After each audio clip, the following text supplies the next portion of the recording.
Сүрөттө улуу атамекендик согуштун ардагери Токтомуш Даменов. Ал 1919 жылы Баткен районунун Кан айылында туулган. Бала чагы аталган айылда өтүп, 1938 жылы аскердик кызматка чакырылган.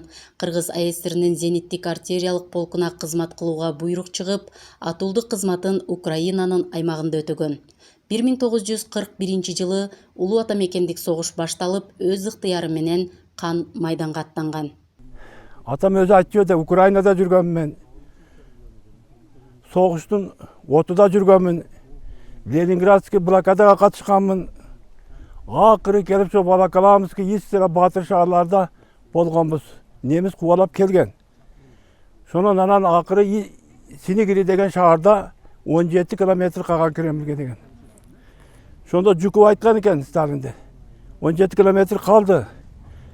Кремльде шығып кет дегенде, Сталин айтқан екен, мен Кремльде тирик бербеймін деген екен да. Не қыласың дегенде, мынандай пайпағыда пистолет бар екен. Өзім атышайын деген екен. Şu қызматтарды қылған атам. Токтомуш Даменов согуш жылдарында Лоцу, Кутио, Томашев, Гостынин жана Ленчица шаарларын басып алуу учурунда согуштук аракеттери менен айырмаланган. Советтер Союзунун башкы командачысы болуп турган Сталинден ыраазычылык каты менен сыйланып, Сталинградты коргоого катышкан. Көрсөткөн эрдиги үчүн Кызыл Жылдыз ордени менен сыйланган. Мен атам эрдиктер албетте биз үчүн сыймыктанып алып келет. Себеби 38-жылы барып 47-жылы армиядан келген. Кызыл Жылдыз ордени менен келгенде дагычы албетте сыймыктанабыз биз. Атамдын бирге жүргөн мына жерде достору бар эле. Мамади деген Айшатам бар эле. Ошол айткан эле да, бул атаңдан башка да жок Баткенде Кызыл Жылдыз ордени. Бир гана атаң да бар эди деп ошол Айшатам айткан эле, ошол эсимде. Ордендери болчу эле. Анан Кызыл Жылдызыны дагы көрсөк керек. Кичине мезгилде келип үйдөн ордендерин тизип алып, балдары менен биз тамаша кылчу элек.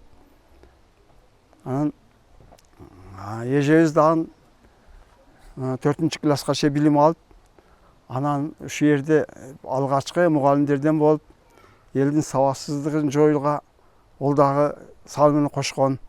Мен укканым ушул сержантский составтардын бир немелерин алып туруп, командир отделениядыга чейин даражага жеткенде уккан элем мен. Мындан да немесин билбейм го, ошентип командир отделения болгон деп туруп, ошол жерде ошо көрсөткөн кызматтарыга бааланып туруп, Кызыл Жылдыз ордени берилген экен. Согуштан кийинки жылдары Токтомуш Даменов Казакстандын Алматы шаарында бир катар партиялык мектептерди ийгиликтүү бүтүрүүгө жетишкен. Ардагер ата 1947 жылы 9 жылдан кийин өз мекенине кайтып келген. Андан соң өзү туулуп өскөн Кан айылындагы колхоздо парторг болуп эмгектенген. Өзүбүзгө келгенде буякта элибиз ушу көп курсанчылык менен тосуп алып неме кылганбыз. 51 жылдан 55 жылга чейин биздин ушу Ленин атындагы колхозда ошол учурда колхоздо парторг болуп эмгектенген, иштеген. Парторгдо да жакшы иштеп жүргөн. Анан өндүрүшкө, колхоздун иштериге активдүү катышып, уюштуруучу милдеттери да бар эле ушундай. Атам Баткенден мында 7 күндө келген. Военкоматқа келіп ойытта сыйлағанбы, не қыған, келіптерде ел ұққам, ел болса, ояғы құстытқа чейін барып күтішкен. 7 күннен кейін анан 2 ат менен 2 солдат, даңдың менен анан гармашқа болот екен ғой, ана шол мен алып келішкен екен.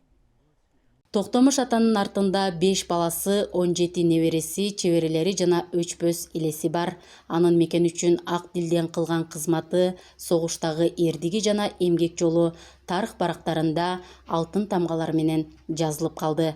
Белгилей кетсек, Баткен районунан улуу атамекендик согушка 3,5 миң эр азамат чакырылган. Анын 821 өз мекенине кайтып келсе, 2 миңден ашууну согуш таласында батырларча курман болгон. Айжан Кубатбек кызы, Жыргал Абдижалил уулу.